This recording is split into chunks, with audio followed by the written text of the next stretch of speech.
ఆదికాండము 12వ అధ్యాయం 1వ వచనం నుండి 20వ వచనం వరకు. 1. యెహోవా, నీవు లేచి నీ దేశము నుండియు నీ బంధువుల యొద్ద నుండియు నీ తండ్రి ఇంటి నుండియు బయలుదేరి నేను నీకు చూపించు దేశమునకు వెళ్ళుము. 2. నిన్ను గొప్ప జనముగా చేసి నిన్ను ఆశీర్వదించి నీ నామమును గొప్ప చేయుదును, నీవు ఆశీర్వాదముగా నుందువు. 3. నిన్ను ఆశీర్వదించువారిని ఆశీర్వదించెదను, నిన్ను దూషించువాని శపించెదను, భూమి యొక్క సమస్త వంశములు నీయందు ఆశీర్వదించబడునని అబ్రాముతో అనగా. 4. యెహోవా అతనితో చెప్పిన ప్రకారము అబ్రాము వెళ్ళెను. లోతు అతనితో కూడా వెళ్ళెను. అబ్రాము హారాను నుండి బయలుదేరినప్పుడు 75 ఈడు గలవాడు.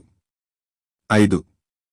అబ్రాము తన భార్య అయిన శారైని తన సహోదరుని కుమారుడైన లోతును, హారానులో తానును వారును ఆర్జించిన యావదాస్తిని వారు సంపాదించిన సమస్తమైన వారిని తీసుకుని కనానను దేశమునకు వెళ్ళుటకు బయలుదేరి కనానను దేశమునకు వచ్చిరి. 6. అప్పుడు అబ్రాము షెకెమునందలి యొక్క స్థలము దాకా ఆ దేశ సంచారము చేసి మోరే దగ్గరనున్న సింధూర వృక్షము నొద్దకు చేరెను. అప్పుడు కనానీయులు ఆ దేశములో నివసించిరి. 7.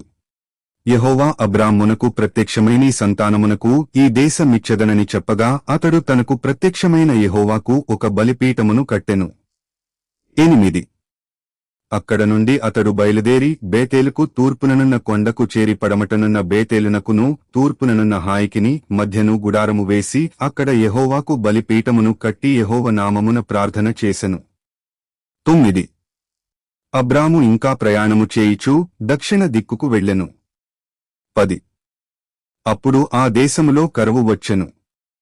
ఆ దేశములో కరువు భారముగా నున్నందున అబ్రాము ఐగుప్తు దేశములో నివసించుటకు అక్కడికి వెళ్ళెను. 11.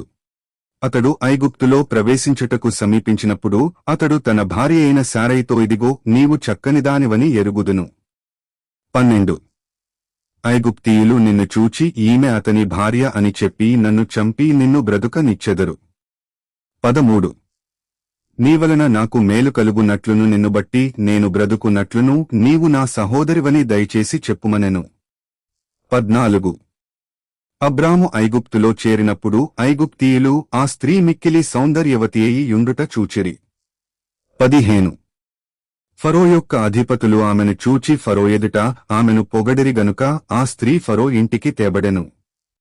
16. అతడామెను బట్టి అబ్రామునకు మేలు చేసెను, అందువలన అతనికి గొడ్డెలు గుడ్లు మగగాడిదలు దాసులు పనికత్తెలు ఆడుగాడిదలు ఒంటెలు ఇయ్యబడెను. 17. అయితే యెహోవా అబ్రాము భార్య అయిన శారైని బట్టి ఫరోను అతని ఇంటివారిని మహావేద నలచేత బాధించెను. 18.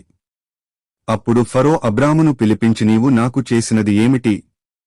ఈమె నీ భార్య అని నాకెందుకు తెలుపలేదు? 19. ఈమె నా సహోదరి అని ఎలా చెప్పితివి?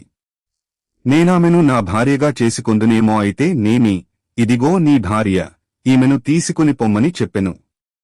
20. మరియు ఫరో అతని విషయమై తన జనులకు ఆజ్ఞాపించినందున వారు అతనిని అతని భార్యను అతనికి కలిగిన సమస్తమును పంపివేసిరి. మీ సమయము మాకు ఇచ్చినందుకు నా హృదయపూర్తిగా వందనాలు. 13వ అధ్యాయం కొరకు ఈ వీడియోని లైక్ చేసి షేర్ చేసి మా యూట్యూబ్ ఛానల్ని సబ్స్క్రైబ్ చేయండి.